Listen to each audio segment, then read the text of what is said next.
reality.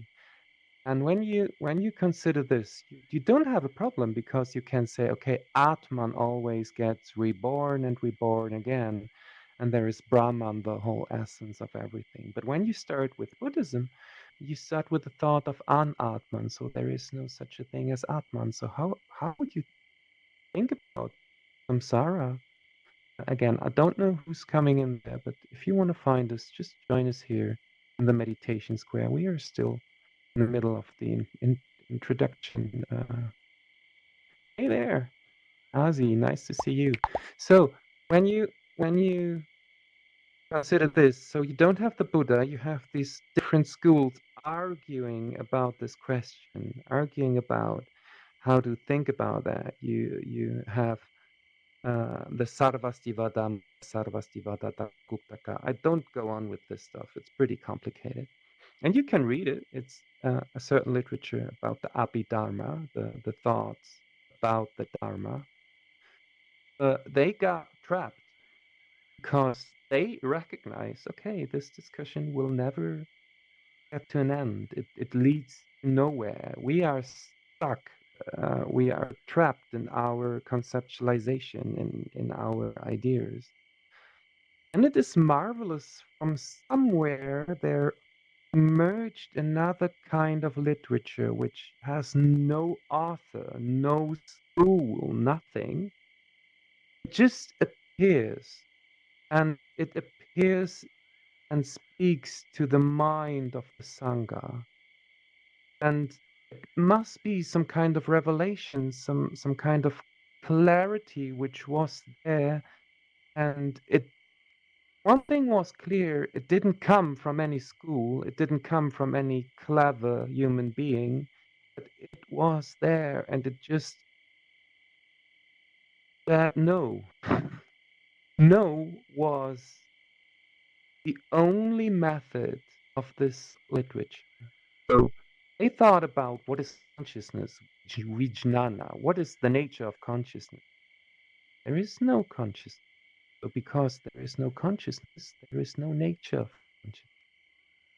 And to every thought, what about eyesight? There is no eye, there is no sight. So people were there with all their ideas. And what this kind of revelation told them is that every idea was a kind of conceptualization, which was a trap, which has no correspondence in reality. And when we observe our minds today, we still stuck in the same trap. We always think about things. The English language is so brilliant about that. We think about things, and because we think about things, we always think there are things outside of ourselves. We think about the other human beings. We think about a tree. And what we are doing, the actual verb is thinking. And I mean, wrap your head around that. It precisely is that we actualizing distinct entities. This is thinking, right? You thinking things. And what what this sutra does, it is marvelous. It just always says no. But in this hermeneutic, it's not negative.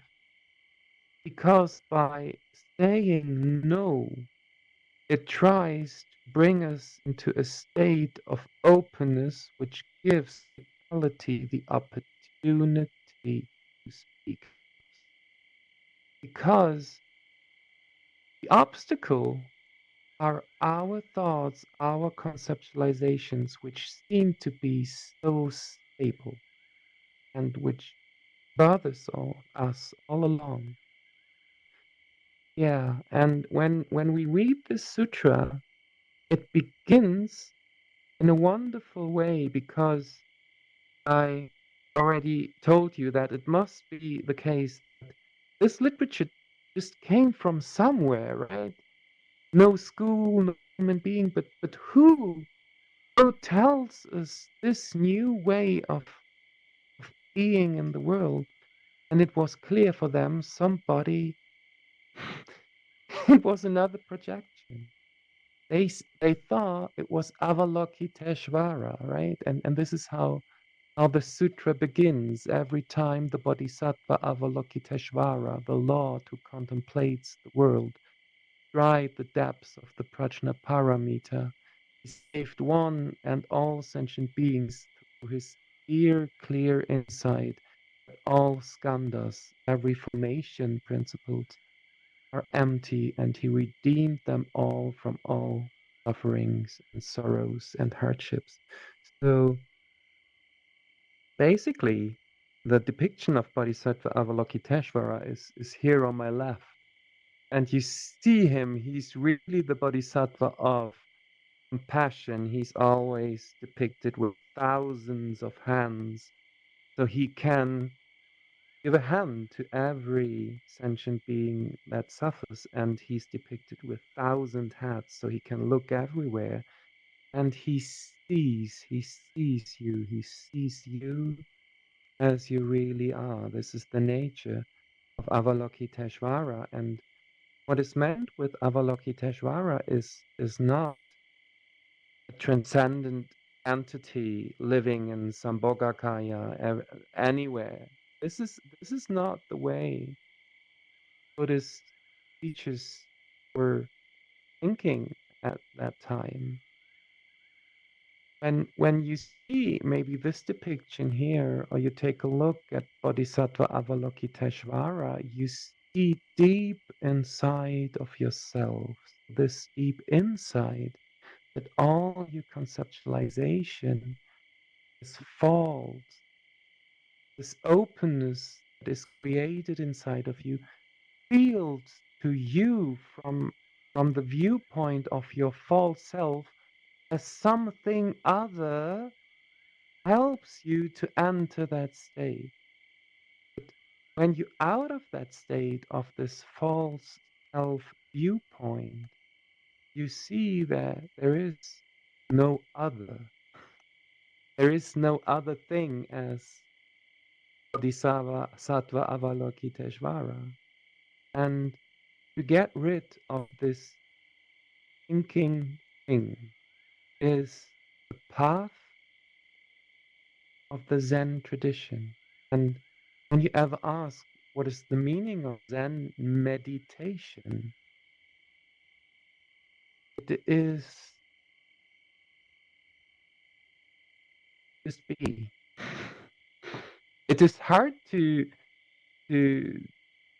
teach because every time you teach, it seems that there is a point you have to go somewhere. But no, you don't have to go anywhere. Why so? If you have the thought you have to go somewhere, you are in a mist. You don't see. It's the same thing all over again. When you are here and you think, all right, there is this state of empty mind and I have to get into this state. What's happening? You already brought up the thought of here I am, and I have to get myself into a state in which I am not yet. And all these patterns, just an expression of unseeingness, avidya. How do you say that in English? Must be ignorance, I guess. You don't see. And what you can do is you can start just breathing, and we will do this in a minute. But this is the second part of the series. So we will go on with the most famous line, I think, in Buddhist literature as a whole. Try to translate as precise as possible. So what you most times read is emptiness is form, form is emptiness. But what is expressed there in the Chinese letters is how form itself does not differ from emptiness. Emptiness does not differ from form. Form is really this emptiness. Emptiness is really this form. So it's hard to understand this, but actually it is pretty easy. You think emptiness is a state of mind in which you are not in right now, because right now thoughts are running through your head. And actually, this is not the case.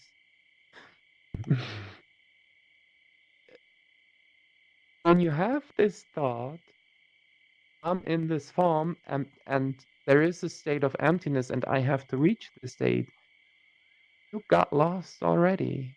Therefore, the sutra tells you, sweetie, this is not the case. You don't have to go anywhere.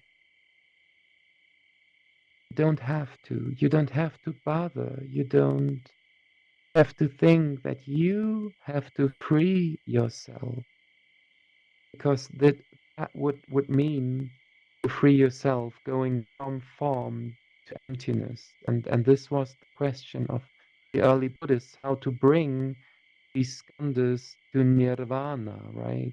How to bring all my being into nirvana, and then you have a state which which is samsara, and you think you have to go somewhere, nirvana, and you see that this means that there is a self, but actually it's not the case. So far for the introduction. I hope it's not too much, but right now for a second round, I try to lead us into a deeper understanding of this wonderful, wonderful voice which is there for us as our inner true nature. And you can start just by anchor your awareness in what is there right now. How does it feel for you to be?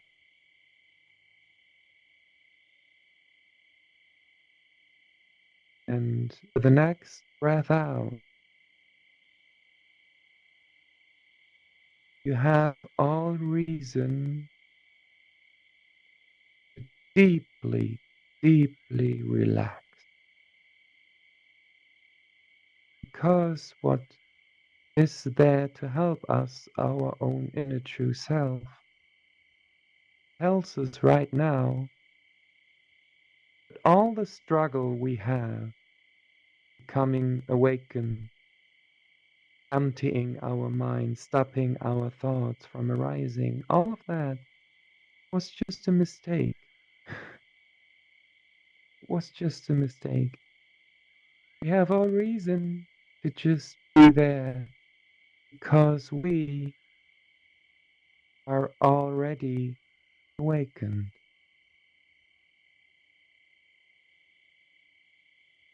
We are already the tranquil, marvelous being.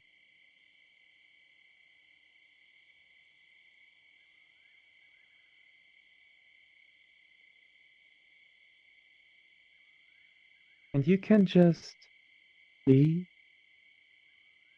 and observe every thought that runs through your mind, every sensation of your body. And you will see that all thoughts just come and go. Every sensation arises and vanishes.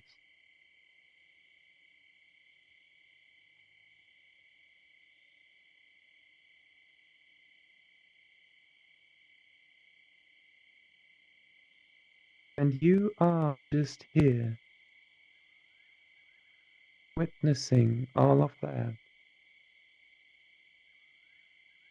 that happens right now.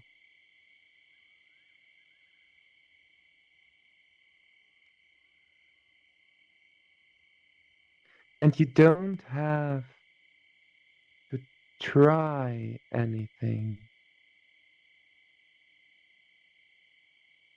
You can just allow yourself to be.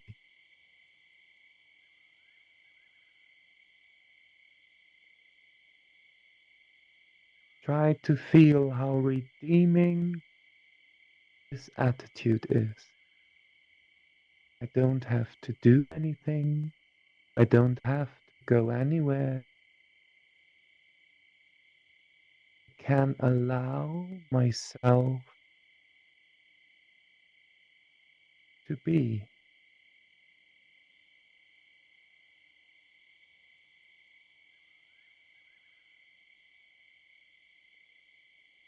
I actually don't have to grow.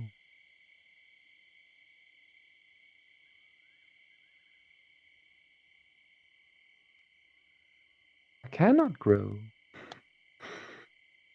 How should that happen?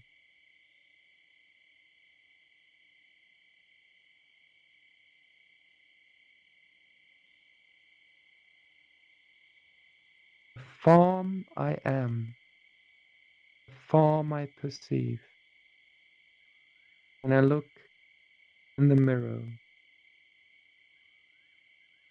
does not differ from the essence of existence itself.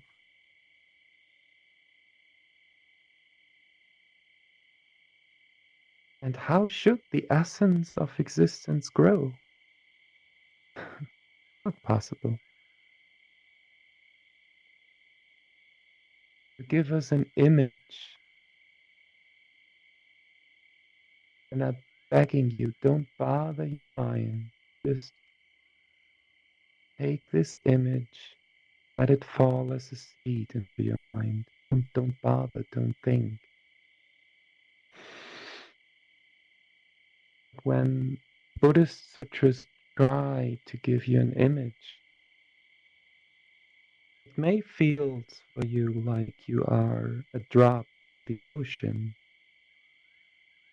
And when you look at the stars, it definitely feels that you are a drop in the ocean.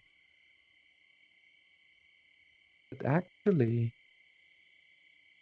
you are the ocean in a drop. Form does not differ from emptiness.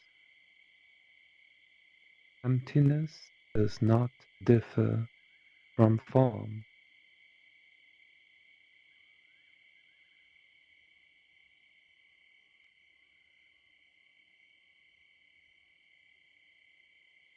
Don't think right now. Just breath out.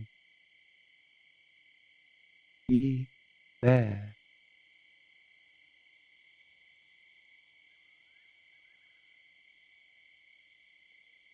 You have all right to be.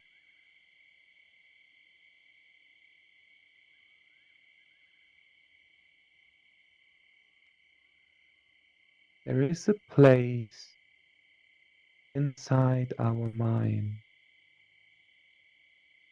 which the text call the still point.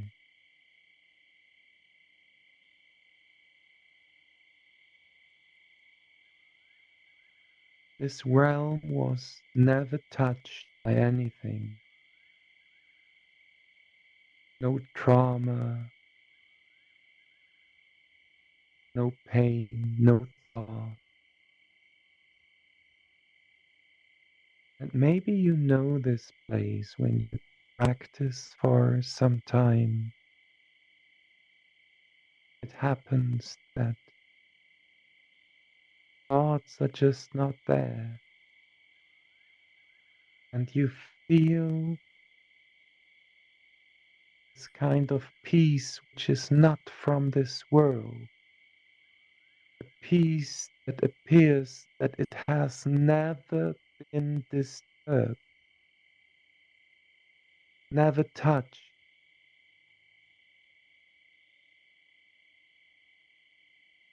a peace that does not know disruption.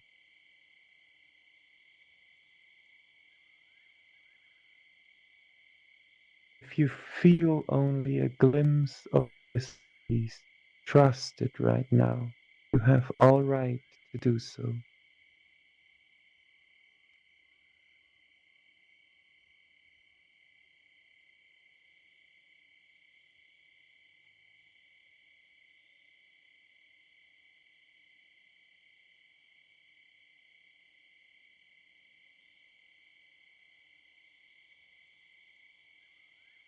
This peace is with me right now, and it is there because it is part of the deepest layer of our mind. And this deepest layer is the layer we all share.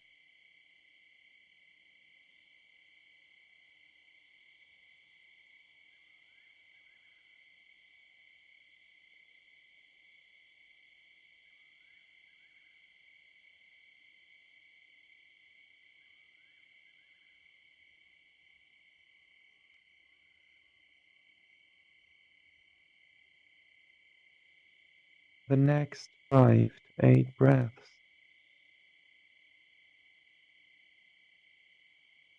this key.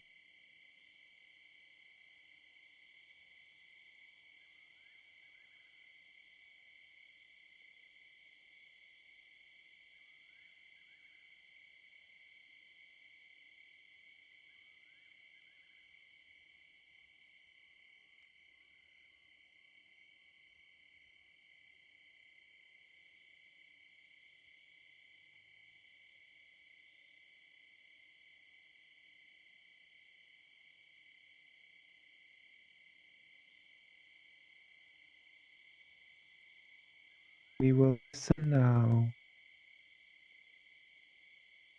to the Mahahanya Shingyo, the Heart Sutra of Chan Buddhism. And when you hear the bell, when you hear the sound, it is in Japanese, so you don't have to bother. Don't have to bother with the thoughts. These sounds are older than we all together, and they resonate in our mind to free our mind from all suffering. This is what these sounds are for. Maha Hanya Shingyo.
信行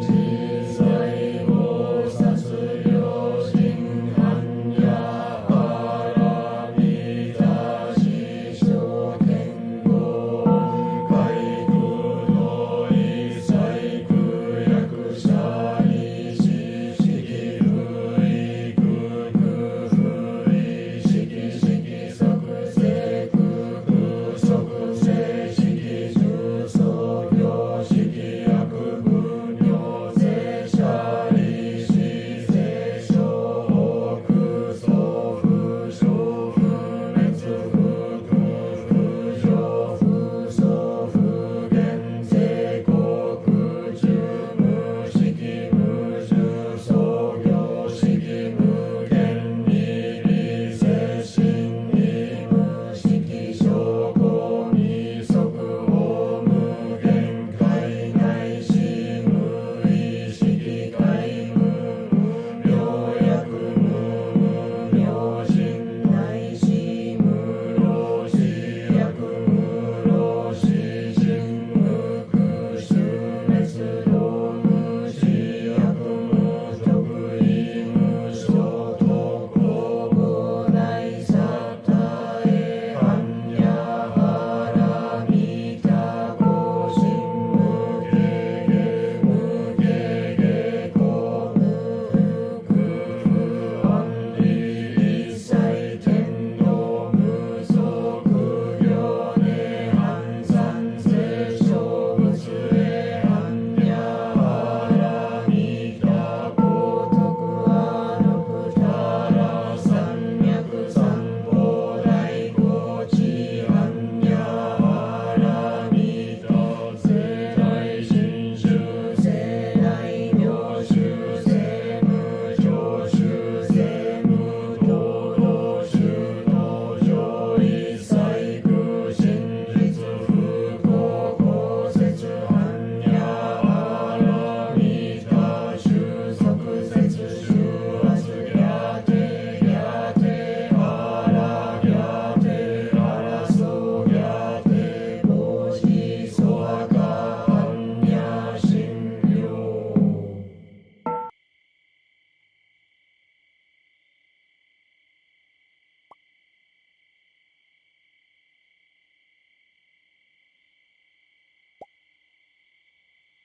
It usually happens that when you empty your mind from all conceptualization,